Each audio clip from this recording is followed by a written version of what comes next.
اعوذ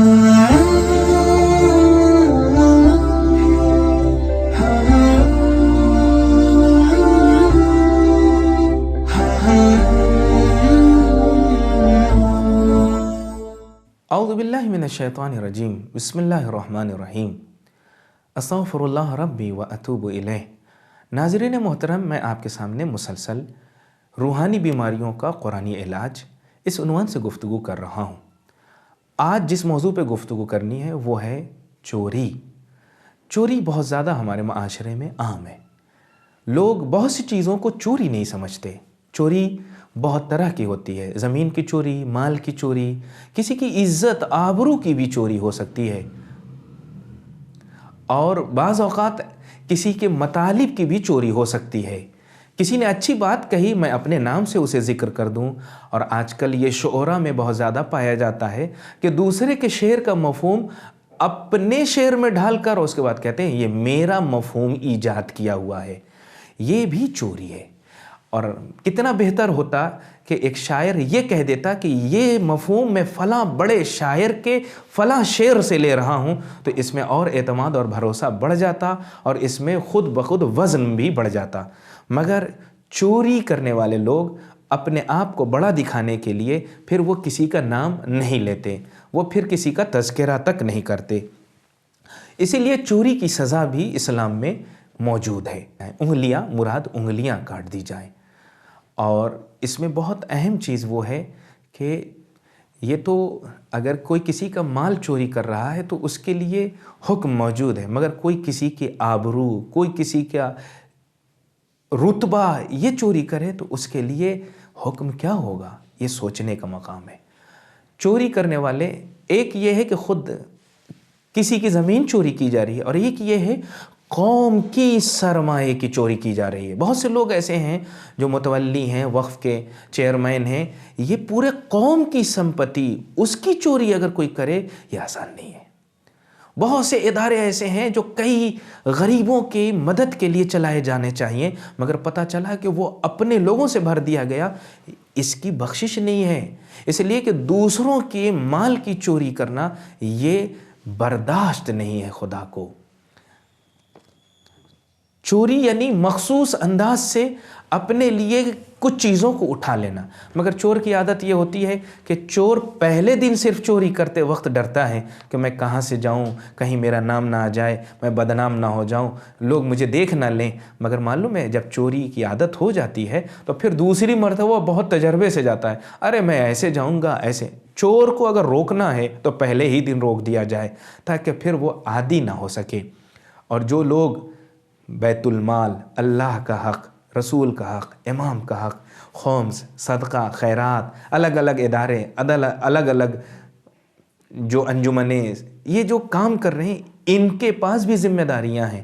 انہیں یہ کام کرنا چاہیے کہ جو چیز ملی ہے اس میں بغیر خیانت کے اس کو انجام دیا جائے، اس میں چوری کا ذرہ برابر بھی، چوری کی طرف ذرہ برابر بھی توجہ نہ دی جائے۔ اس لیے کہ چوری جب کی جاتی ہے تو اس کا سب سے پہلے نقصان یہ ہوتا ہے کہ جو سوسائٹی میں عزت ہوتی ہے وہ ختم ہو جاتی ہے۔ چور کی کوئی عزت سماج میں نہیں ہوتی۔ چوری خیانت ہے، ایک خود خیانت، یعنی امانت میں خیانت بھی ایک چوری ہے۔ اور اسی لیے روایت میں یہ ہے کہ جو لوگ آج ہمارے معاشرے میں بہت عام ہے کہ لوگ نکاح کے وقت مہر لکھواتے ہیں اور نیت میں رہتا ہے معاف کروا دیں گے، اور پہلے ہی دن سے وہ دیتے نہیں ہیں، ایسے لوگوں کو روایت نے چور لکھا ہے کہ جو لوگ مہر لکھوا کر نہ دیں انہیں چور کہا گیا ہے۔ اس لیے کہ پہلے ہی سی نیت میں یہ ہے کہ میں اسے معاف کروا لوں گا۔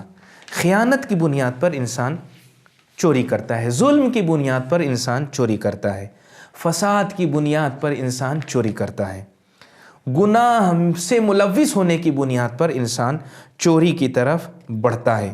بہت سے گناہ میں انسان جب ملوث ہوتا ہے تو کہتا ہے جب یہ گناہ کر لیا، یہ بھی کر لیا، یہ بھی چوری کر لیں گے۔ مگر یاد رہے جو برے لوگ ہیں وہ تو پہچانے جاتے ہیں کہ یہ فلاں چور ہے، یہ فلاں ہے، فلاں فلاں، مگر بہت سے اچھے لوگ جو بہت شریف اپنے آپ کو پیش کرتے ہیں ان کی چوری کوئی نہیں پکڑتا، اور بہت بڑے بڑے ان کے ہاں چور پائے جاتے ہیں، بہت بڑی بڑی چوری وہ کر بیٹھتے ہیں۔ تو پھر مجھے آپ بتائیے کہ ہر سال خمس نہ نکالنے والا امام کا حق تو کھا رہا ہے۔ اگر امام کا حق کھا رہا ہے تو پھر یہ کیسے امام کا چاہنے والا ہو جائے گا؟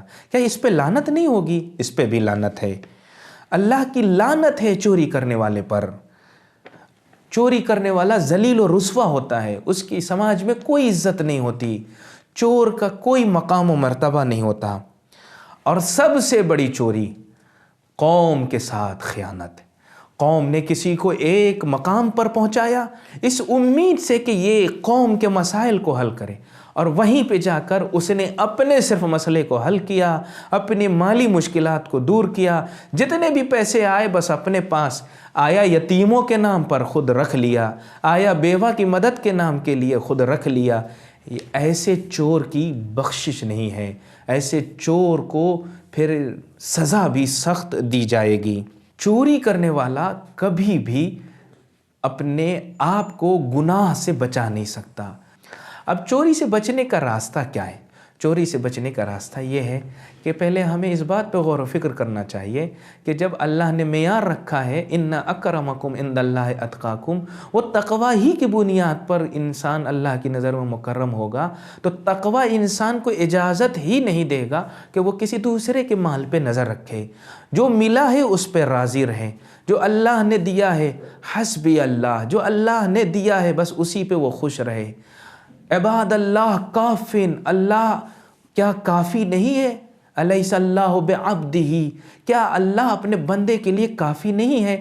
اگر اس آیت پہ اطمینان اور بھروسہ ہو تو پھر کسی دوسرے کے مال پر کوئی چوری کی نظر نہیں ہوگی۔